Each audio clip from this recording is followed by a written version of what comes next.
कहते हैं गोरखा जब हथियार उठा लेता है दुश्मन बिना युद्ध के ही उसके आगे नतमस्तक हो जाता है। तभी तो कभी भारत के सेनाध्यक्ष रहे सैम मानेकशॉ ने कहा, यदि कोई कहता कि उसे मरने से डर नहीं लगता तो वह या तो झूठ बोल रहा है या गोरखा है। ये एक ऐसी रेजिमेंट है जिसकी बहादुरी को पूरा विश्व मानता है। गोरखा रेजिमेंट बलिदान का दूसरा नाम है। इसी रेजिमेंट के भरोसे तो अंग्रेजों ने हिटलर को टक्कर दी थी। हिटलर इस रेजिमेंट से इतना प्रभावित हुआ था कि वह इस रेजिमेंट के बदौलत पूरी दुनिया को जीतना चाहता था। देश में जब भी संकट के बादल आए तब इस रेजिमेंट को याद किया गया।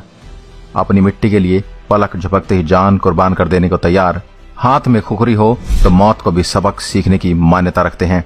आप सोच रहे होंगे कि भारत में गोरखा आया कैसे, तो आपको बता दें, नेपाल से आए हैं गोरखा।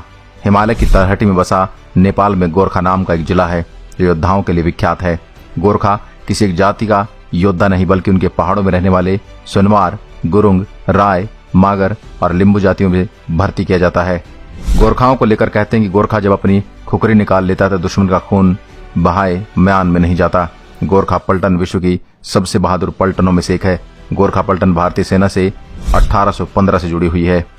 1814 से 1816 एंड्रयू नेपाल योद्धा में गोरखा सेना की लड़ाई की तरकीब और उन्हीं बहादुरी से ब्रिटिश इतने खुश हुए कि गोरखा को ब्रिटिश भारतीय सेना में जोड़ लिया गया। अगर आप ये सोच रहे होंगे कि गोरखा आर्मी भारत की सेना में है तो आप गलत हैं।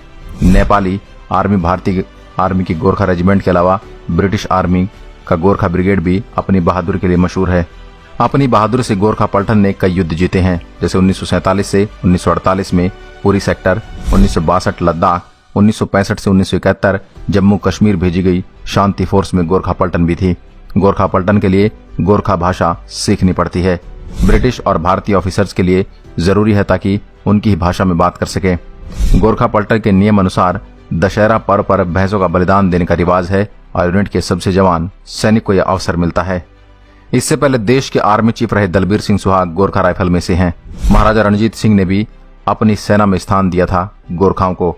गोरखा रेजिमेंट को बहादुरी, अदम्य साहस के कारण आर्मी लड़ाकू नस्ल मानी जाती है, इसलिए गोरखा रेजिमेंट को कई सुविधाएं दी जाती हैं। गोरखा जवानों ने पाकिस्तान और चीन के खिलाफ शत्रु के सामने अपनी बहादुरी का लोहा मनवाया था। गोरखा रेजिमेंट को इस युद्ध में अनेक पदकों और इनामों से अलंकृत किया गया, जिसमें महावीर चक्र और परमवीर चक्र शामिल है। बलिदान ही इस रेजिमेंट की पहचान है। यहाँ होने का मतलब चुनौती से दो चार होना, मातृभूमि पर मिटना यह रेजिमेंट की पहचान है। धन्य है ये गोरखा, ये रेजिमेंट जो हमारे देश की रक्षा के लिए सदैव तैयार रहती है। आज के लिए बस इतना ही। दोस्तों, अगर वीडियो पसंद आए तो लाइक करिएगा और ऐसे ही वीडियो देखने के लिए हमारे पेज को फॉलो जरूर करें। धन्यवाद।